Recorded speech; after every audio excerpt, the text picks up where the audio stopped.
Batgirl issue 12. Brian Q. Miller writing with Lee Garbett and Pere Perez on the art. Wrapping up the Flood story with Stephanie getting in to try and get Calculator, who has Barbara and has her in a, I don't want to say matrixy, but his mind. Yeah, essentially.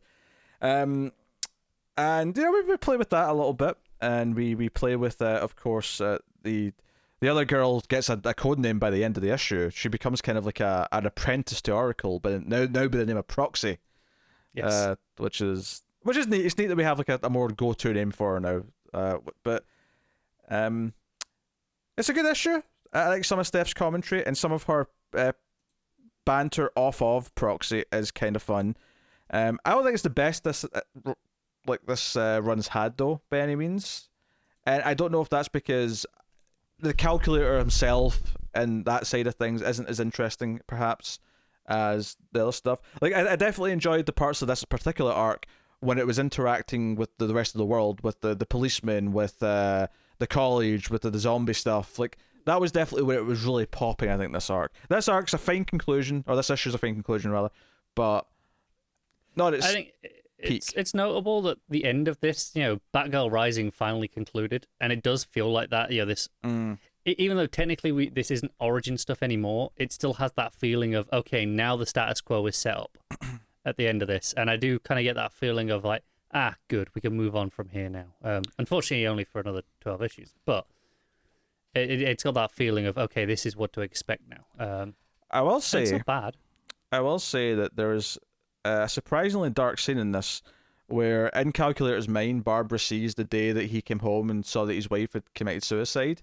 It's actually a very dark page, where he comes and the two babies are in the crib and there's blood on the floor, and then there's just a panel of the dead wife holding a gun in her hand, and there's blood like all over the wall and like dripping down her shirt.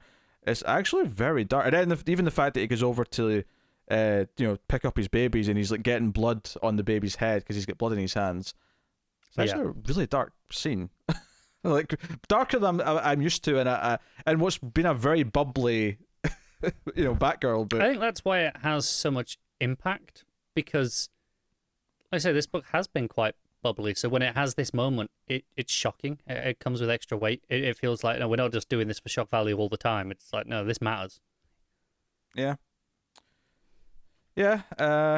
Proxy does crash the plane into the side of the base to come and help and get Babs out of things. There is like an over the top comic booky thing where there's like a robotic defense system that attacks Steph, so we can have a little bit of action. That's the plane. The plane crashes into it, so that's kind of there to give Wendy her big moment. But I mean, it's only really there for like 2 pages, and then she crashes into it. So it's not like it's there a lot, but it is one of those moments that just feels like, I think need this. I think the fact that it's only there for 2 pages is what almost adds to the fact that it feels a little bit just something comic booky quick. So there's a threat for a page. Yeah, I get where you're coming from with that. Yeah. But yeah, I really like there's some real nice pacing in the art. I think it's the page before the big robot shows up. It's where she goes to shoot the grappling gun to drag the thing out, and it shows her getting out of the belt, loading it, aiming and shooting, and it's in this like 4-panel sequence. It's really nicely done. Yeah. The ending, of course, there's like a random case going on where she's trying to chase down a guy who's trying to blow up Gotham with a blimp. Or City Hall. He's trying to blow up City Hall with his blimp. And it's really just like one of these little sort of scenes where we're never going to get the story. The whole point is that Proxy's working as a sort of sub-oracle, and how she's working with Steph. So it just ends with Steph, jumping and... So did you say you had a bit of text here saying end of Batgirl Rising? Yeah, on the final page when we're in the prison cell.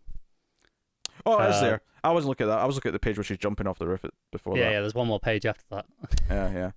Yeah, fair enough. Yeah, there's a little page with a calculator at the end. Yeah.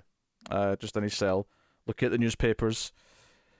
No, it's a good issue. It's not my favourite for the run by any means. If anything, it might actually be quite low down in the rankings. I don't think I'm going to rank them all to actually figure that out, but and that sounds harsh to say it's one of my least favourite issues of the run.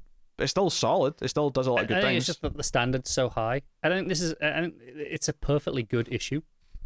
It just doesn't rise to the heights that the book's capable of. It feels like it is just, all right, this is how we finish this arc, so we're going to finish it. Without any real flair to it. I mean, there are still like some things I do like. Like obviously we continued measuring the time passing through all the rain.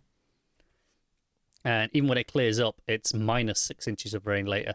And it's not until after that and we're in the epilogue stuff of, setting up the proxy, where it actually goes, 12 hours later. Whereas the first time, okay, this is back to normal now, that it kind of establishes that at the end of the book. I do appreciate that as a mechanic. Yeah. But there you go. That's Batgirl 12. We're halfway through that run, believe it or not. So, yeah. We'll see. It is worth mentioning there will be other Patreon votes to fill the final 2 slots on the show. The one, obviously, Justice League Power Rangers will need replaced first. So, probably be a few weeks before we actually start talking about what the next vote's going to be to replace that. But at least for now, just keep that in mind. So you rating this one? I can do. I think I'll give it a 7. Yeah, I'll give it a breezy 7 as well. Again, it's really solid. It's just not as like jaw-droppingly enthusiastic as I have been about a lot of the issues in the run.